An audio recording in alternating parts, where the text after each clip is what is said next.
नमस्कार, सुबह के 10:30 बज रहे हैं। जी न्यूज पर आप सभी का स्वागत है। आपके साथ मैं हूं पूर्णिमा मिश्रा और हमारी आज की रिपोर्ट वहां से है जहां पर आज से पहले तक कभी रिपोर्टिंग नहीं हुई।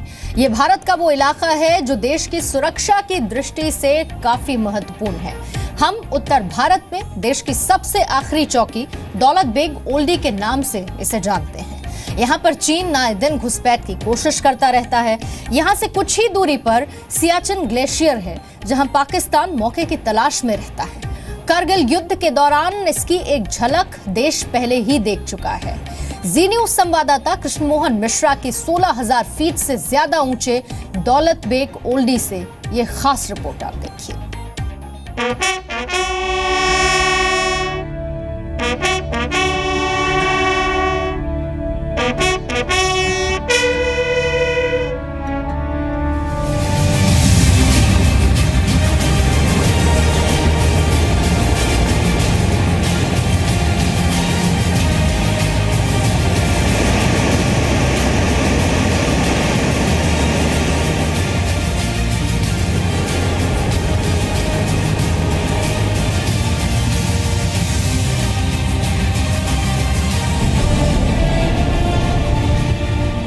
आज हम आपको देश के उस हिस्से में लेकर चलेंगे जिसके बारे में ना तो आज से पहले आपने कभी सुना होगा और न ही वहां की तस्वीरें देखी होंगी। सदियों से ये रास्ता रहा है भारत का और चीन का मध्य एशिया में जाने के लिए।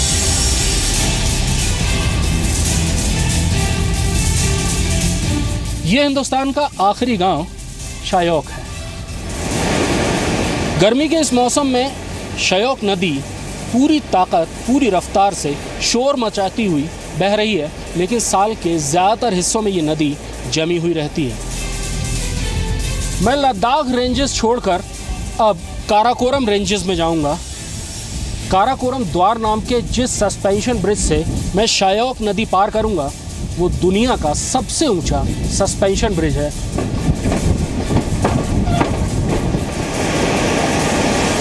अगर आप देखें इस पहाड़ी के ऊपर भी आपको रास्ता पुराने दिखाई दे रहे होंगे।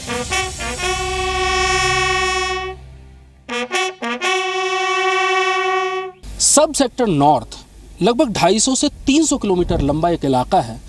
भारत के नक्शे में अगर देखें तो सबसे नॉर्दर्न मोस्ट पॉइंट यही है। यहाँ तक कि दुनिया की छत जो कहलाता है पामीर का पठार, पामीर नॉर्थ, अगर सब सेक्टर नॉर्थ के सबसे आगे के पॉइंट से देखें तो सिर्फ 200 किलोमीटर है। लेकिन ये जगह बेहद मुश्किल है। इस जगह पर रहना, इस जगह की रखवाली करना बहुत मुश्किल है। न केवल इसलिए कि इस पर दुश्मनों की निगाहें लगी रहती हैं, बल्कि इसलिए भी कि यहाँ का मौसम, यहाँ की आबो हवा, यहाँ की जलवायु और यहाँ की टरेन शायद दुनिया की सबसे इनहॉस्पिटेबल टरेन्स में से एक है जहाँ इंसान रहता है। वीराना है। 200-400 किलोमीटर तक कोई इंसान नहीं रहता, सिर्फ भारतीय सुरक्षा बल रहते हैं। ये देश का वो इलाका है जहां भारत सहित 5 देशों की सरहदें मिलती हैं। भारत, पाकिस्तान, अफगानिस्तान, ताजिकिस्तान और चीन। और ये है उत्तर पश्चिम में भारत की आखिरी चौकी जिसका नाम ही एक मौत से शुरू होता है।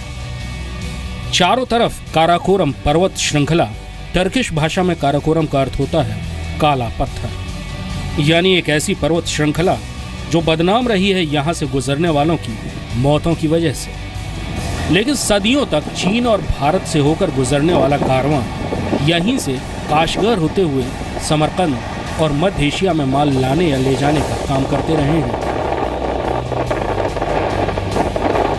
मौसम इतना बेरहम कि सर्दियों में तापमान 0 से 53 डिग्री नीचे भी चला जाता है।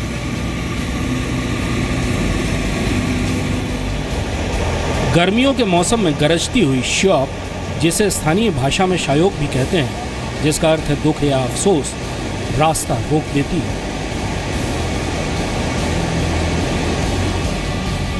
यह वो इलाका है जहां एक तरफ चीन और दूसरी तरफ पाकिस्तान का अवैध कब्जा है। 2 साल पहले इस इलाके में चीन और भारत आमने सामने आ गए थे।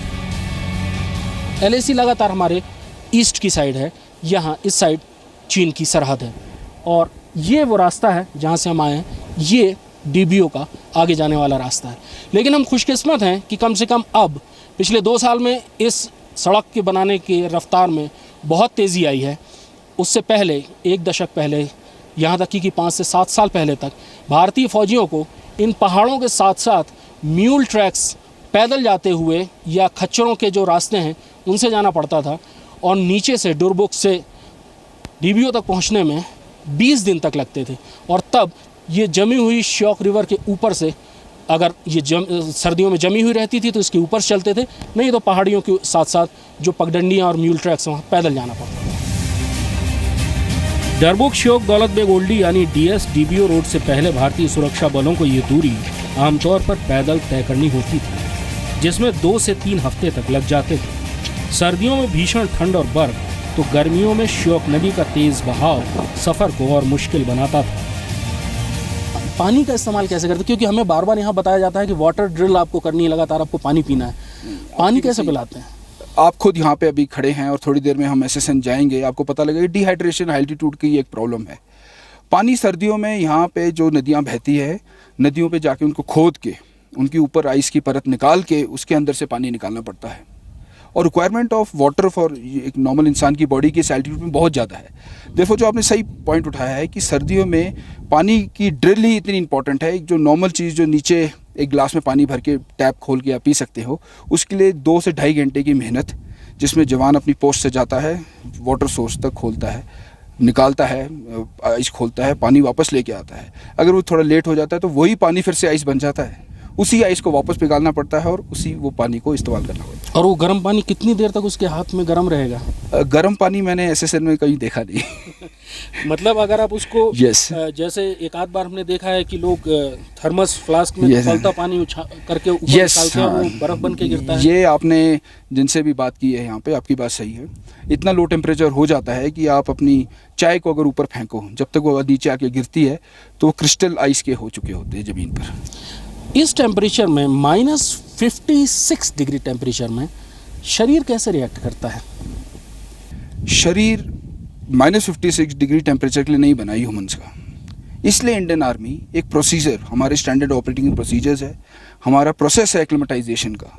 हर स्टेज पे हम एक्लिमेटाइज्ड होते हैं, अपनी बेसिक ट्रेनिंग करते हैं, अपने आप को इतना फिट रखते हैं ताकि ये ह्यूमन बॉडी उस एल्टीट्यूड जो 18,000 फीट से ऊपर है और -55 डिग्री टेम्परेचर पे अपना ऑपरेशनल टास्क कर सके। इसके लिए बेस्ट क्वालिटी का इक्विपमेंट, बेस्ट क्वालिटी की क्लोथिंग और खाना प्रोवाइड किया जाता है। इंसान बहुत जल्दी ढल जाता है हर चीज़ में, लेकिन मशीन ढाली नहीं जा सकती। कैसे वहाँ पर मशीनें, क्योंकि वहाँ पर जो गाड़ियाँ इस्तेमाल होती होंगी उनके अंदर का फ्यूल भी जम जाएगा। आपकी बात बिल्कुल सही है, चाहे फ्यूल हो या कूलेंट हो, in spite of using additive to fuel या कूलेंट, वो गाड़ियाँ इतने लो टेम्परेचर पे ऑपरेट नहीं कर सकती। ऑपरेट क्या करता है? काली इंसान की ये विल इतनी स्ट्रॉन्ग चीज़ है जो ऐसे दुर्गम इलाके में ही पता चलती है। तो मुझे गर्व से ये बात कहना चाहता हूँ, क्योंकि इस हाई एल्टीट्यूड और इस लो टेम्परेचर में भी जहाँ की मटेरियल ख़राब हो जाता है, ये मैन या आदमी और हमारा सोल्जर ही है जो अपना पूरे टास्क अपनी ईमानदारी से पूरे करता है। गाड़ी कैसे फिर स्टार्ट कैसे करते हैं? जम जाता है तो कैसे स्टार्ट? हम लोग उन्हें कहानियाँ ये भी सुनी है कि अगर आप चाय मग में डालें तो वो जम जाती है। जैसे जिस टेम्परेचर की हम बात कर रहे थे, गाड़ियाँ स्टार्ट करने से पहले नीचे आग लगानी पड़ती है, उसकी फ्यूल पाइपलाइन को उस टेम्परेचर पे लाना पड़ता है, स्पेसिफिक हीटर यूज़ करने पड़ते हैं। जो नॉर्मल राशन, फ्रेश राशन, टमाटर की बात आपने की थी, एकदम सही बात है वो, कि इस टेम्परेचर में टमाटर एक क्रिकेट बॉल जैसे जम जाता है, पत्थर जैसे स्ट्रॉन्ग। हाँ, उसे आप खा नहीं सकते, आप उसे गर्म करेंगे उसका टेस्ट खत्म हो जाता है। इसी प्रकार से अलग अलग चीज़ें हैं। तो वही मैं कह रहा हूँ कि मटेरियल भी काम छोड़ देता है। ये खाली मैन है या वो फौजी है जो वहाँ पे डटा हुआ है जो ये काम कर सकता है। चीन ने 1962 में दौलत बेग ओल्डी पर भी कुछ दिनों के लिए कब्जा कर लिया था। हालांकि बाद में भारत ने यहाँ पर दुनिया की सबसे ऊंची एयर स्ट्रिप बनाई जो 16,000 फीट से भी ज़्यादा ऊंचाई पर है। लेकिन 1965 के बाद अगले 42 सालों तक यहाँ किसी एयरक्राफ्ट की लैंडिंग नहीं हुई। 31 मई 2008 में भारतीय वायुसेना ने यहाँ एक AN-32 एयरक्राफ्ट उतारा। अप्रैल 2013 में यहाँ चीनी सैनिकों ने भारतीय सीमा के अंदर घुसकर अपने टेंट लगा दिए और भारतीय और चीनी सेनाएं एक दूसरे के सामने डट गईं।